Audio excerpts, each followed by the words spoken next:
Աստծո խոսքի սերմը, ինչպես ավետարանն է ասում, ընկնում է մեր սրտի անդաստանի մեջ։ Ինչու ենք սերմը հողի տակ գցում, որպեսզի այդ սերմը հողից սնվի, այդ հողով պահպանվի, ճիշտ այդպես էլ Աստծո խոսքի սերմ, այսինքն Սուրբ Գրքի խոսքերը, երբ որ մենք ընթերցում ենք, դա Աստծո խոսքն է, Աստծո խոսքի սերմը պետք է հողի տակ խորքը գցենք, ինչպես Սուրբ Գրիգոր Նարեկացին է ասում, ի խորոց սրտի խոսք Աստծո, սրտի խորքերից խոսք Աստծոն է։ Բայց երբեմն այնպես է պատահում, շատ խորք չի գնում մեր սրտի մեջ այդ Աստծո խոսքը, հա? Մեր սրտի մեջ չենք ընդունում Աստծո խոսքը, չենք վստահում, չենք հավատում, չենք տանում ներս, չենք տանում խորքը, այլ երեսին է մնում։ Եվ ինչ է տեղի ունենում։ Թռչունները գալիս ուտում են։ Թռչունները ո՞րն են։ Խորհուրդները, մտքերը։ Թռչունները երկնքում են, չէ՞, թռչում օդային շերտի մեջ։ Այդպես էլ մեր մտքում, մեր միտքը օդային շերտ է։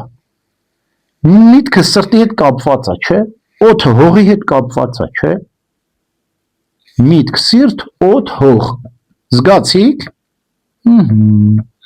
Այդպես էլ երկնքից թռչունները գալիս են, այդ հողի երեսի վրայի սերմերը կտցում են։ Գերան գնաց։ Այսինքն մեր մտածումները, մեր չար խորհուրդները, աշխարհային զբաղմունքները գալիս են, այդ մտածումները գալիս են, որ այն խոսքն են հանում, վերացնում մեր սրտից, որը խորք չի գնացել։ Իսկ որ խորքում է թաքնված, սրտիդ խորքի մեջ է թաքնված, այդ սերմերը չեն կարող գողանալ մեզանից։ Իրանք խորքում է։ Հիմա տեսեք, լավ, ենթադրենք ընդունեցինք մեր սրտի խորքը գնաց։ Բավարար է, որ սերմը աճի, չէ։ Մի քիչ էլ պետք է ջերմացնենք։ Օրինակ ձմեռը տեսել եք, ոչ մի սերմ չի աճում։ Ինչու ձմեռը սերմ չի աճում։ Որովհետև ցուրտ է։ Ճիշտ այդպես էլ, երբ որ մենք սառել ենք Աստծո սիրուց, Աստծո խոսքի սերմերը ինչքան էլ մեր հոգու խորքը սերմանված լինեն, չեն աճել, որտեղ մենք չենք ջերմացնում, ջերմերանդ չենք աղոթքի մեջ, ջերմերանդ այսինքն տաք։ Մարդու ջերմությունը, եթե 36-ից սառի, չի կարա, չէ, մարդը ապրի, ցուրտ տեղը դժվար է։ Երբ որ սառում է մի քիչ եղանակը, մարդու բնությունը բարձանում է ջերմաստիճան, այսինքն 38, 39, 40 է դառնում։ Ինչու է մարդու ջերմաստիճանը բարձրանում, որովհետև ցրտի դեմ մարդու բնությունը սկսում է պատերազմել։ Չի նահանջում, որովհետև ինքը կմեռնի, եթե 36-ից ցածր լինի, չէ՞։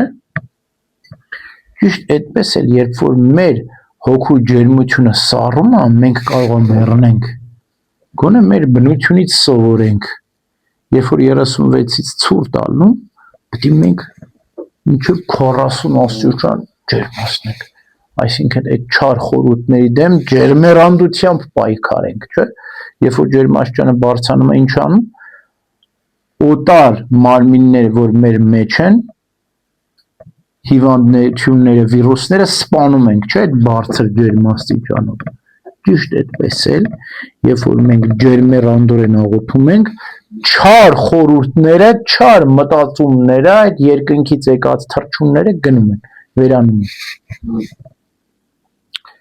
Հիմա մենակ տաքացնելով չի, տաքացեցինք, հիմա էլ ջրենք, չէ։ Ինչ է ջրել, նշանակում է արտասուքներով, արցունքներով աղոթել։ Արտասուքներով, երբ որ աղոթում ես, ջերմերանդությամբ աղոթ, ջերմ, ջուր, տաք, ուրախ, երջանիկ, արևն էլ ընկնում է վրեն,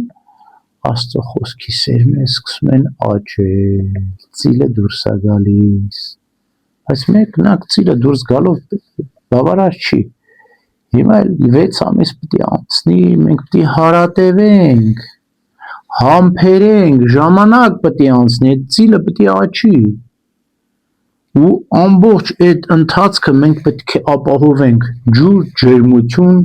մոլախոտերը հանենք, այսինքն չարի նոր սերմերը, որ անընդհատ ընկնում են մեր մեջ, սկսում են աճել, գիտեք, չէ, չարը օգտվում է այդ ամեն ինչից։ Նա էլ է մեր սրտի մեջ սերմանում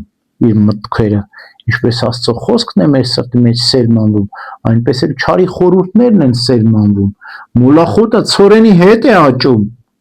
եւ խեղդում է ցորենին, չի թողնում որ աճի։ Մենք ոչ միայն ցորենը պետք է աճեցնենք, այլ մոլախոտը պետք է արմատախիլ անենք, հանենք, վերացնենք եւ այդպես կկարողանանք ցորենի աճը ապահովել։